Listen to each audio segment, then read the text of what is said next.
오늘 우리는 갈라디아서 2장 15절부터 16절 말씀을 통해서 하나님과의 바른 관계라는 제목으로 함께 말씀 듣도록 하겠습니다.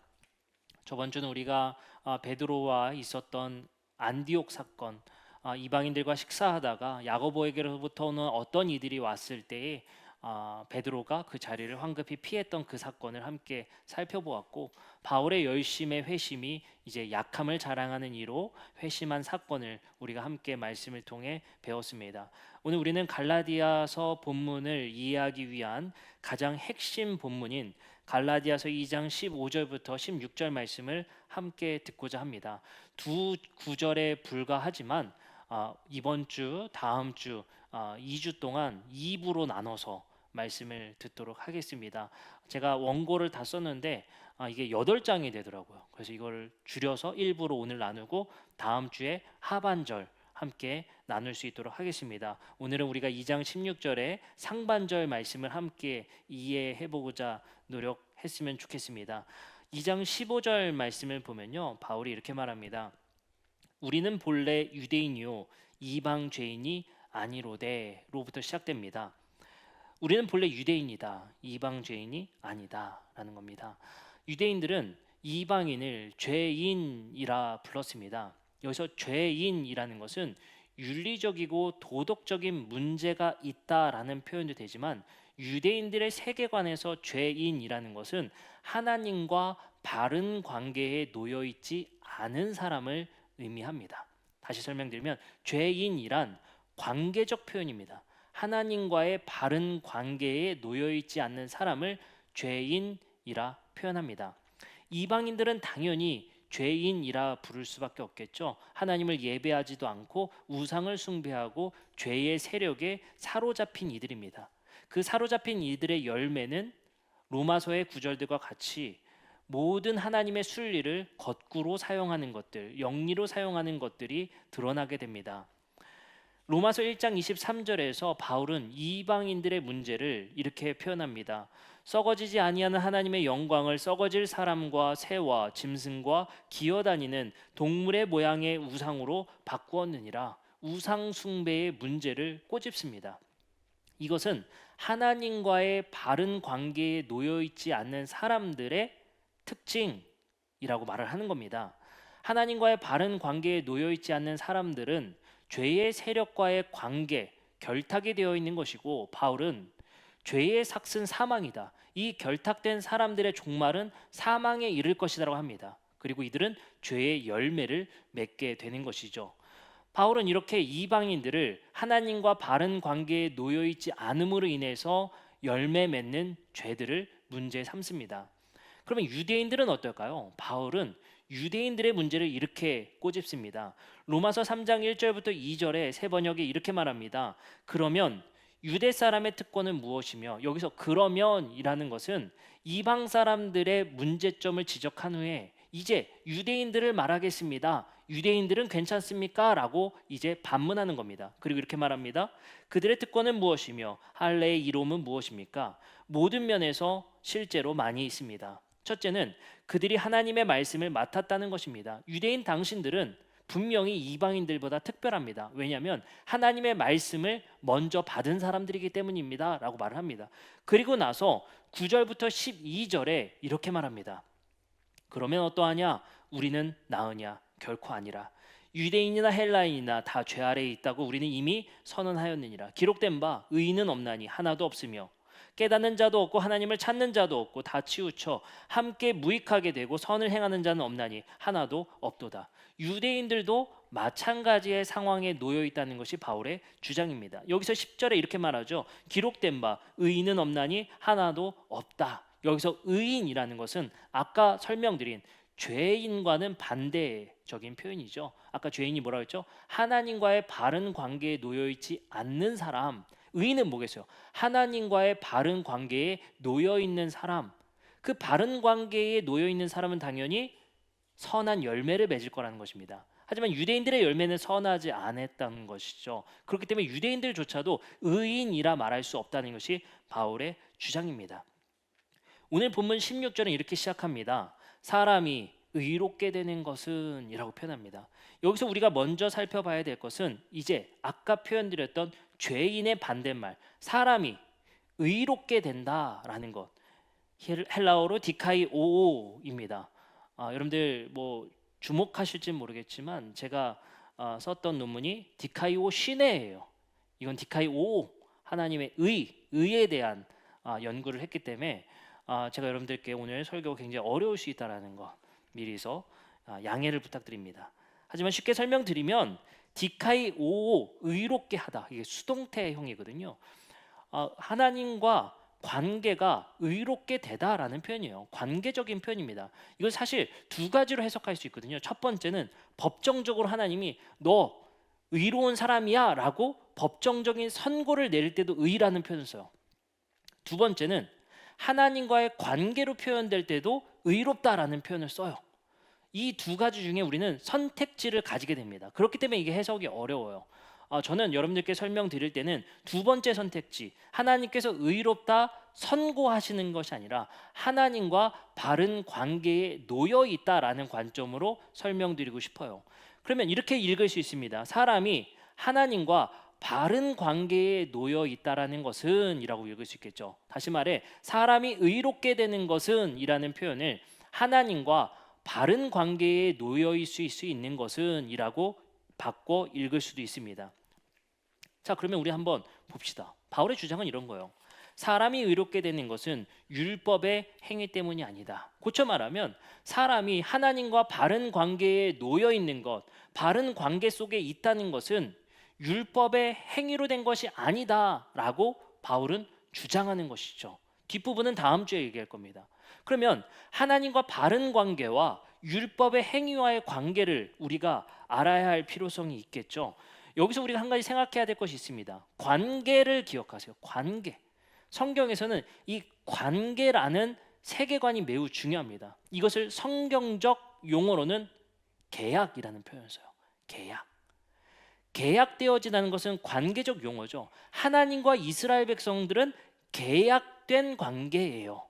하나님은 파라오의 지배를 받는 노예된, 다시 말해 문서상 노예된 이스라엘 백성들을 출애굽시켜서 관계상 하나님과 새로운 계약을 맺었다는 거예요. 그것을 뭐라고 불러요? 올드 테스트먼트, 옛 계약. 시내산에서 하나님과 이스라엘 백성들이 맺은 계약, 그게 출애굽기 19장. 그 다음 장에 뭐가 나오죠? 20장에 십계명.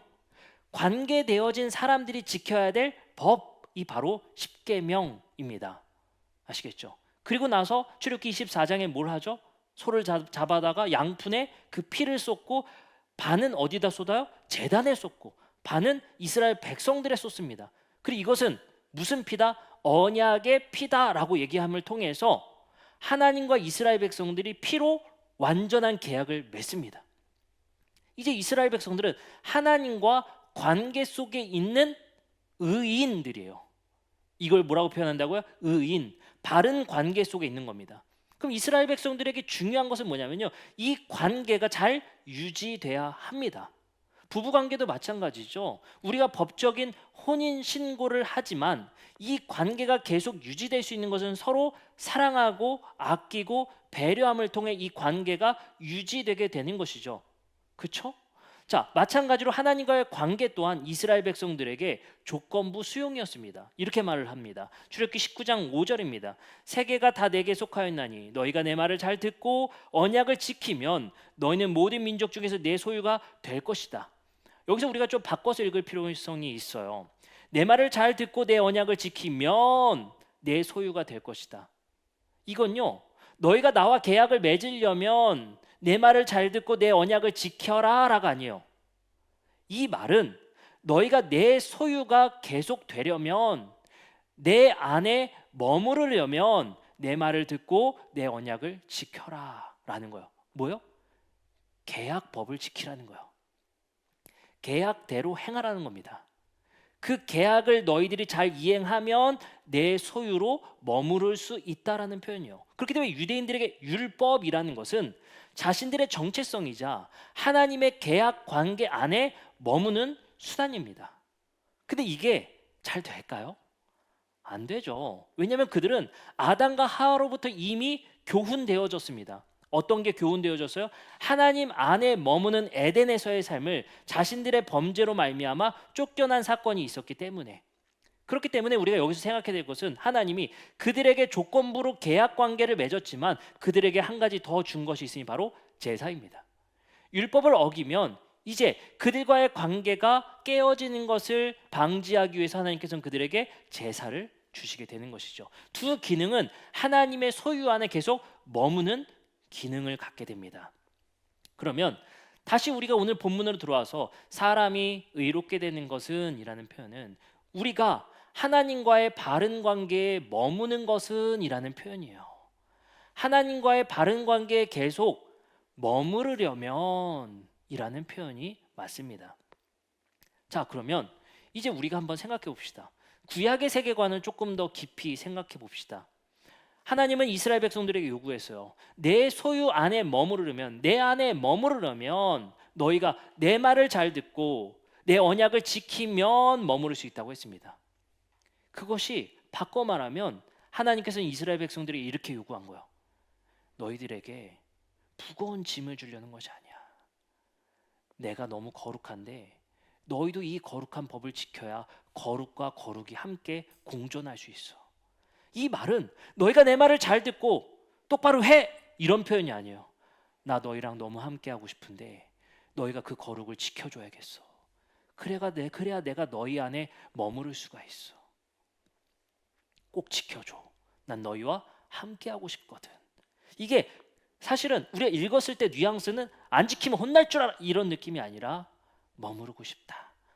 너희 안에 계속 함께 하고 싶다. 그러니 너희가 이 거룩의 법을 지켜줘 라는 표현에 더 가깝습니다. 그래서 레위기 19장 2절에서는 이렇게 말씀하십니다. 너희는 이스라엘 자손의 온 회중에게 말하여 이르라. 너희는 거룩하라. 이는 나 여호와 너희 하나님이 거룩하기 때문입니다. 이 명령도 뭐예요? 내가 너희와 함께 머무르고 싶기 때문이다. 간절한 사랑의 표현이에요. 너무나도 머물고 싶어. 그러니 너희가 나를 위해서 성막을 지어줬으면 좋겠어. 그리고 너희가 내 곁에 머물기 위해서 거룩해줬으면 좋겠어. 그래야 우리 관계가 지속될 수 있거든. 너희 곁에 있을 수 있거든. 그리고 나서 하나님께서는 이 거룩의 법칙이 무엇인가, 우리의 삶 속에서 하나님 안에 머무를 수 있는 이 거룩의 삶이 무엇인가를 이렇게 나열하십니다. 19장 3절입니다. 너희 각 사람은 부모를 경외하고 나의 안식일을 지켜라. 19장 4절입니다. 너희는 헛된 것들에게 향하지 말며 너희를 위하여 신상을 부어지 만들지 말라. 19장 9절입니다. 너희가 너희의 땅에서 곡식을 거둘 때에 너는 반 모퉁이까지 다 거두지 말라. 내 떨어진 이삭도 줍지 말라. 이건 무슨 명령이에요? 인색하게 살지 마. 10절에 뭐라고 합니까? 내 포도원의 열매를 다 따지 말며 내 포도원에 떨어진 열매도 줍지 말고 가난한 사람과 거류민을 위하여 버려둬라. 나는 너희 하나님 여호와니라. 놀랍게도 너희가 거룩해라. 왜? 너희 하나님 여호와가 거룩하기 때문이다. 너희가 거룩할 수 있는 방법을 말할 것인데 부모를 공경하고 우상들을 숭배해서 그 열매를 맺지 말며 너희들은 곡식을 거둘 때 인색하게 하지 말고 너희는 가난한 사람과 거류민을 위하여 그것을 남겨둬라. 그것이 거룩의 삶이다.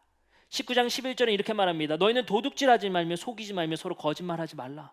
19장 13절입니다. 넌 내 이웃을 억압하지 말며 착취하지 말며 품꾼의 삭슬 아침까지 밤새도록 내게 두지 마라. 이런 법칙들을 봤을 때 우리가 생각되어지는 것이 무엇입니까? 하나님께서는 우리에게 명령하시기를 너희는 거룩하라. 내가 거룩하니 너희도 거룩하라. 이 명령 속에 우리가 거룩하는 방법이 놀랍게도 우리의 육신의 거룩과 정결을 지키는 것이 아니라 우리의 삶의 일상 속에서 이웃에게 착취하지 말고 이웃에게 소소한 배품들을 하고 인색하게 살지 말고를 얘기하십니다. 여기서 우리는 새로운 관점을 생각해 보게 됩니다. 거룩은 종교적 언어가 아니구나. 거룩이라는 것은 종교적 규칙이 아니구나. 우리의 삶 속에서 우리의 거룩을 통해 하나님 안에 머무는 것은 우리의 삶 주변의 사람들을 챙기고 돌보고 그들의 마음에 불편하게 하지 말고 배려하고 희생하는 것이 거룩이구나를 말씀하십니다. 그러나 유대인들은 착각했습니다. 그들은 하나님이 말씀하신 이 법칙과 시스템을 정확하게 이해했던 사람입니다. 그들은 이 법칙을 이렇게 바꾸어 놔 버렸습니다. 바울은 이렇게 말하죠. 사람이 하나님의 바른 관계에 머무르려면 너희가 말하고 너희가 주장하는 율법의 행위에 있지 않다. 이건 지금 우리가 배운 구약의 법칙과 사실 다른 얘기예요. 아까 뭐라고 말씀드렸죠? 하나님 안에 머물려면 율법을 지키는 게 맞아요. 그리고 이 율법의 규칙들은 십계명에 담겨 있는 가치는 우리를 거룩하게 만듭니다. 일상에서 이웃을 탐하지 않고 그것에서 소소한 인색하게 살지 아니하고 그들을 배려하고 돌보는 삶이 거룩이라고 말씀하셨어요. 근데 바울은 이것을 철저하게 뒤집어 놓습니다. 하나님 안에 바르게 머무는 것은 율법의 행위에 있지 않다. 이것은 구약의 시스템과 법칙과는 상반되는 내용을 바울이 주장하고 있는 겁니다. 유대인들은 자신들의 구약의 세계관대로 이방 그리스도인들에게 요구했거든요. 하나님 안에 바른 관계에 머무르려면 율법을 행하라 라고 말했어요. 바울은 근데 그걸 뒤집어서 틀렸어. 그거 아니야. 왜 그랬을까요? 여기서 말하는 율법의 행위가 아까 우리가 읽어냈던 거룩의 규칙과는 너무나 다른 이야기들이었습니다. 유대인들이 이렇게 말했던 것이죠. 우리가 하나님과의 바른 관계에 머무르려면 할례를 지키고 음식을 구분하고 안식일을 지키세요 라고 주장했던 겁니다.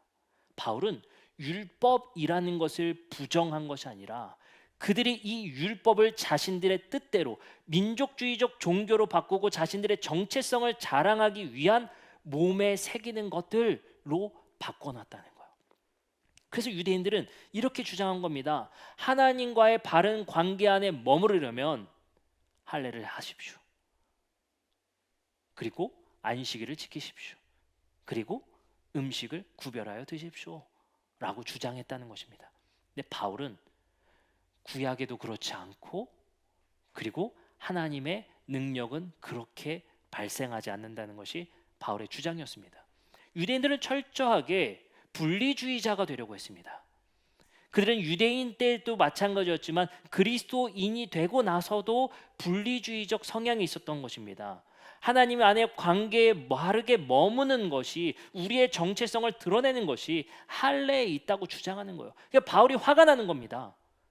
갈라디아 교회에 자꾸만 유대 그리스도인들이 하나님 안에 바른 관계에 머무르려면 당신도 할례하십시오, 음식법을 지키십시오, 안식일을 지키십시오 라고 주장하고 있는데 베드로조차 그거에 동조하는 듯이 이방인과의 식사 속에서 도망을 치더라는 거예요. 그러니까 바울이 어떻게 했습니까? 베드로의 사건을 통해서도 유대 그리스도인 사건들을 통해서도 바울이 화가 나는 거예요. 왜요? 하나님 안에 바른 관계에 머무는 것은 그것이 아닌데 라고 바울은 주장하는 것입니다. 바울은 그렇기 때문에 로마서에서도 같은 주장을 합니다. 로마서 3장 20절입니다. 그러므로 율법의 행위로 그의 앞에 의롭다 하심을 얻을 육체가 없다. 여기서 율법이라는 게 뭐겠어요? 열심히 부모 섬겨서 의롭다 판정받을 사람 없어요. 이런 표현이 아니란 말이에요. 너희가 할례 새겨서 하나님과의 바른 관계에 놓여 있다라고 주장할 수 있는 사람은 아무도 없어. 그것이 바로 바울의 주장이었습니다.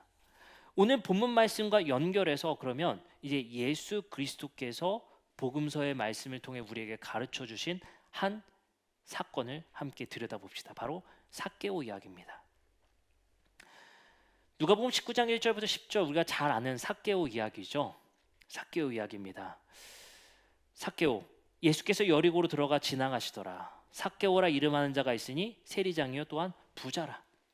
이 사람은요 유대인이면서 로마 당국에 협조하는 사람이었던 것 같아요. 불이하게 세금을 다소 착취했던 부자였던 것 같습니다. 여기서 우리가 놓치고 있는 것은 삭개오라는 이름입니다. 삭개오라는 이름은 히브리어 자카이에서 어원됩니다. 자카이라는 것은 의로움, 순결함이라는 뜻을 가지고 있어요. 삭개오라는 이름에서 드러나는 것 같이 예수님은 삭개오 이야기를 통해서 교훈하고자 하는 메시지가 있었던 것입니다. 그게 뭐죠? 의로움이 무엇인가에 대한 이야기예요. 봅니다. 쭉 이야기를 넘어와서 다 아시죠? 예수님을 자기 집에 초대해서 식사하게 되는 장면이에요. 7절의 말씀에 보면 6절부터 봅니다. 6절. 급히 내려와 즐거워하며 영접하거늘 뭇 사람이 보고 수군거려 이르되 저가 죄인의 집에 유하러 들어갔도다 하더라. 바리새인들이 뭐라고 하냐면요, 삭개오를 지칭해서 죄인의 집에 유하러 간다. 뭐라고 불러요? 죄인이라고 불러요. 이제 그 죄인의 뜻을 우리가 바꿔서 생각할 수 있겠죠. 하나님과의 바른 관계에 놓여 있지 않은 삭개오 집에 들어가려 한다. 여기서 유대인들, 바리새인들은 자신들만의 죄인이라고 어떤 규정을 만들어 놓은 것입니다. 그 집에 들어간다는 거예요. 그리고 나서 삭개오가 8절에 예수님께 이렇게 고백합니다. 삭개오가 서서 주께 여짜오되 주여 보시옵소서, 내 소유의 절반을 가난한 자들에게 주겠사오며 만일 누구의 것을 속여 빼앗은 일이 있으면 내 갑절이나 갚겠나이다. 예수께서 이르시되 오늘 구원이 이 집에 이르렀으니 이 사람도 아브라함의 자손이다. 인자가 온 것은 잃어버린 자를 찾아 구원하려 함이니이다 라고 말을 하는 거예요. 여기서 중요한 거는 의로움이란 무엇인가라고 했죠. 주제가 삭개오 이야기는 예수님께서 의로움의 규정을 바리새인들이 주장했던 것을 어떻게 하는 거예요? 엎어버리시는 거예요. 역전시키는 겁니다. 너희가 주장했던 이방인이 죄인이라고 부르고 삭개오가 죄인이라고 부르는 자들을 나는 의인이라 부르겠다라고 말하는 거예요.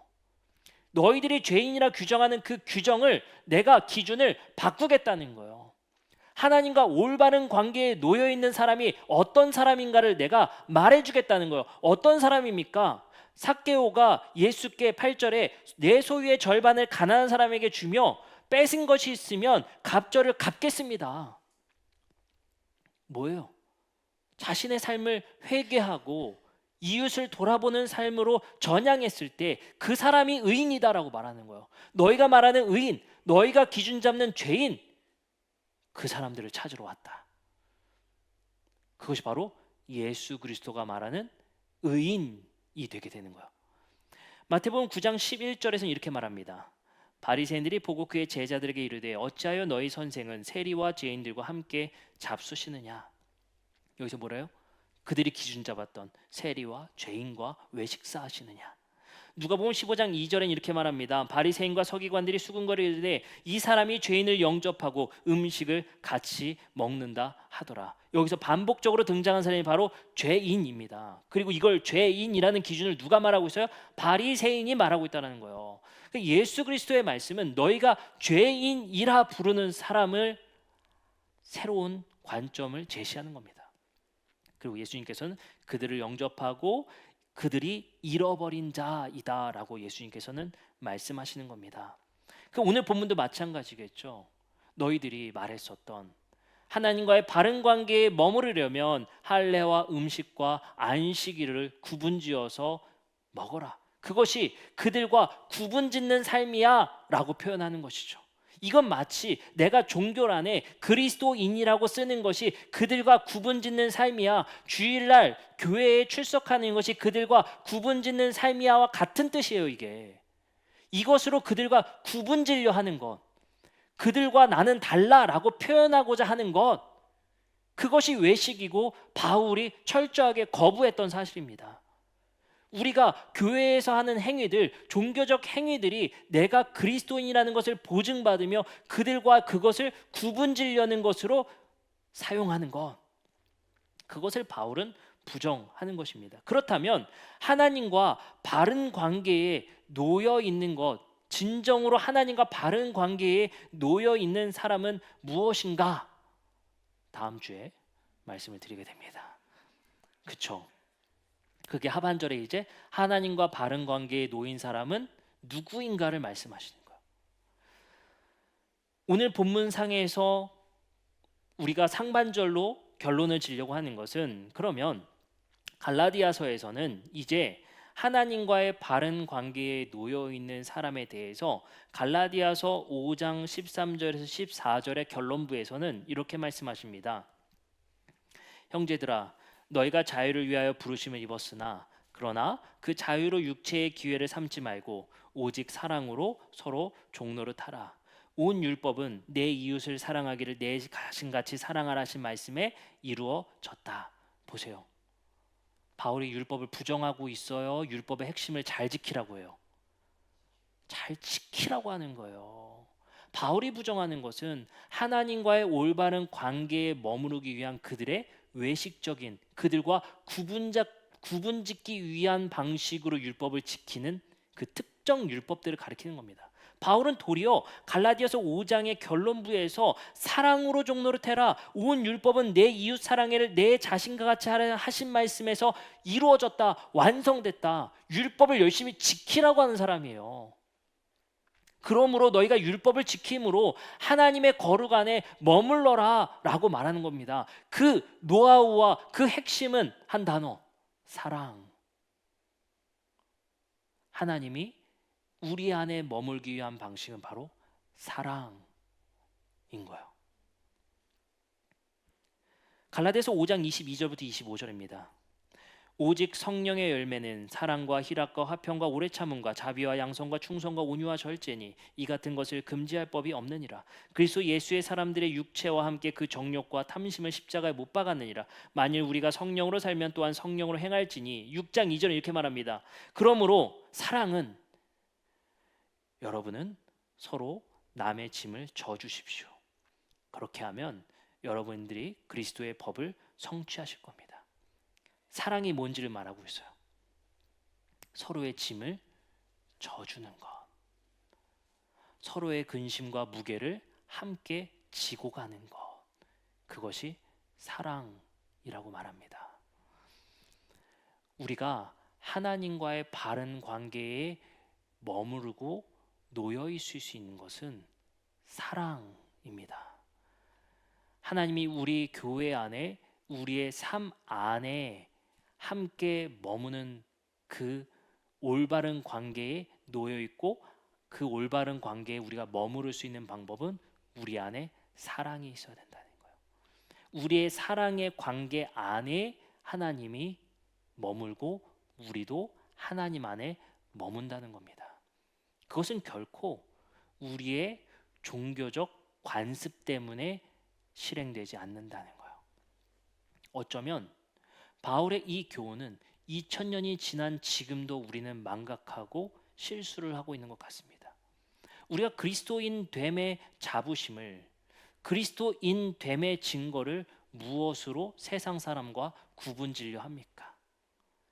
그것은 세상 사람에게 없는 사랑의 방식으로 우리 공동체의 사랑을 보여주는 것이 아니라, 사랑이라는 연약함을 통해서 우리 안에 세상에 하나님과의 머무는 그 관계 안에 있다는 것을, 의인이라는 것을 드러내는 것이 아니라, 우리는 우리가 가지고 있는 종교적 관습과 습관과 종교적 자부심을 통해서 우리가 하나님 안에 머문다라고 주장하는 것은 세상과 구분짓기 위한 방법이 되는 것입니다.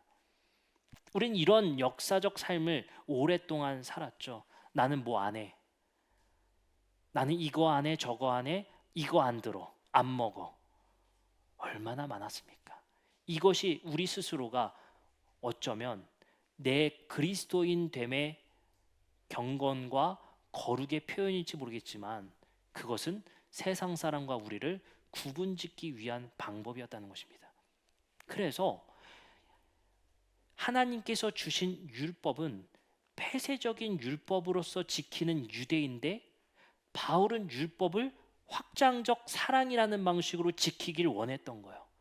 그게 하나님의 사랑 안에, 하나님의 계약 안에 머무는 방식, 증거이기 때문에. 우리 한국 그리스도교, 기독교가 왜 이렇게 폐쇄적인 모임이 되었습니까? 언제부턴가 우리는 그랬던 것 같아요. 세상과 달라라. 그 다른 게 너무나도 세상과 우리를 구분짓기 위한 방법들이었던 것 같습니다. 이왕이면 교회 카페를 가세요. 저 때는 어땠냐면요, 달란트 잔치를 하는데 우리 물건을 사잖아요. 그때 어떤 지령이 떨어졌냐면요, 아이들 주일학교 제가 하는데 아이들 물건은 무조건 달란트 잔치 때 사잖아요, 물건을. 그래서 몇 달란트 이렇게 팔잖아요. 그걸 꼭 기독교 백화점에서만 사야 된다는 거예요. 근데 품질이 너무 안 좋아. 일명 천사표라고요.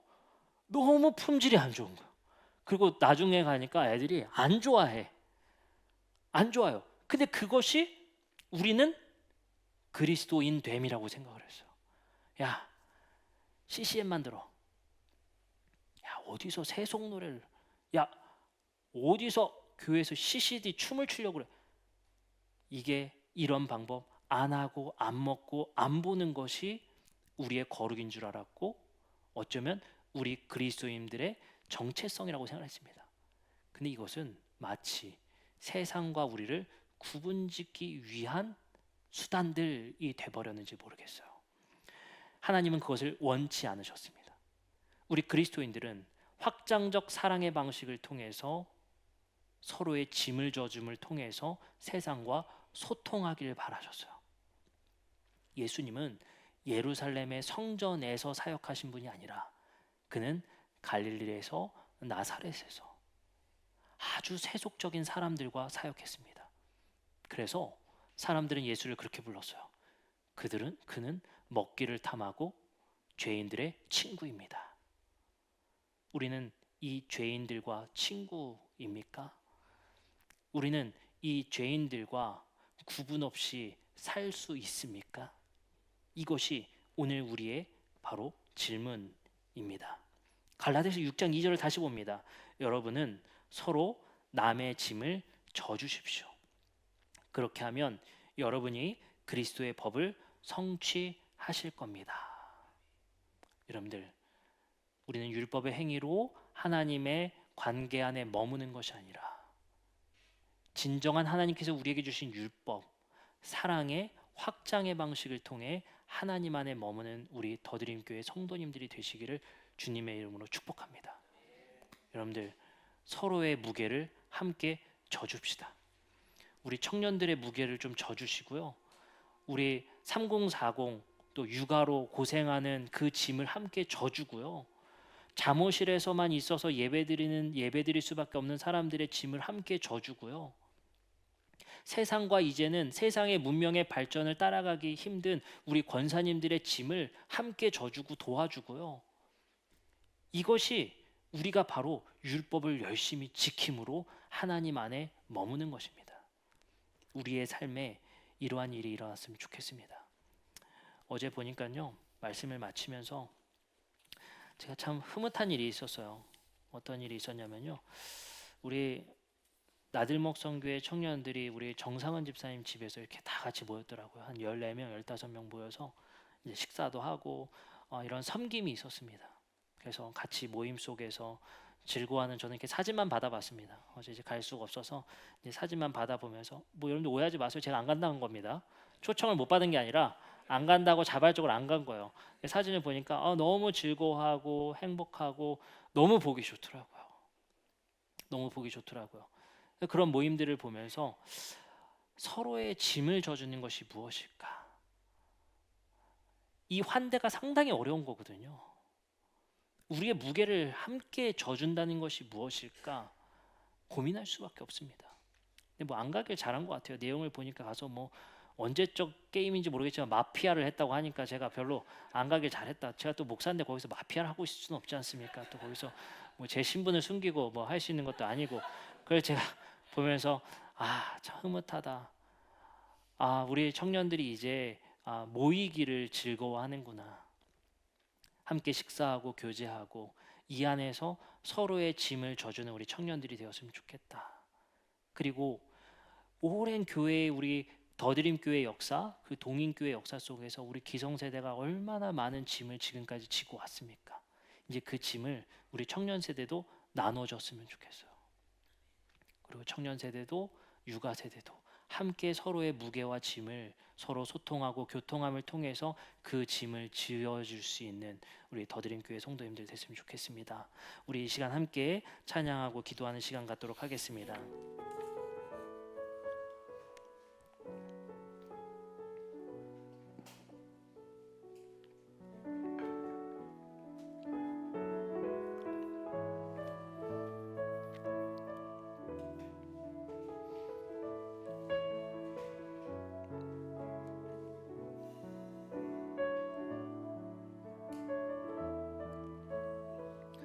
오늘 우리가 한 가지 관점을 바꿨으면 좋겠습니다. 야, 너희는 이 율법을 열심히 지켜서 내 안에 머물러 라는 표현에서 이제 우리는 하나님의 마음을 알았으면 좋겠습니다. 너희와 너무 함께하고 싶어. 너희 안에 사랑이 있는 곳에 내가 함께할 수 있는데 너희 안에 사랑이 있었으면 좋겠어. 왜요? 내가 너희 안에 머무르고 싶기 때문이야. 어쩌면 하나님이 우리를 부르셨다라고 이야기할 수 있지만 하나님은 우리 곁에 오고 싶어 하시는 분입니다. 우리 안에 서로의 짐을 져주고 눈물을 닦아주고 아픔 속에 우리가 도움을 줌을 통해서 그 안에 일어나는 은혜의 체험들 안에 하나님이 계시다는 것을 우리가 서로 체험하고 경험했으면 좋겠습니다. 이제 우리 함께 찬양하도록 하겠습니다.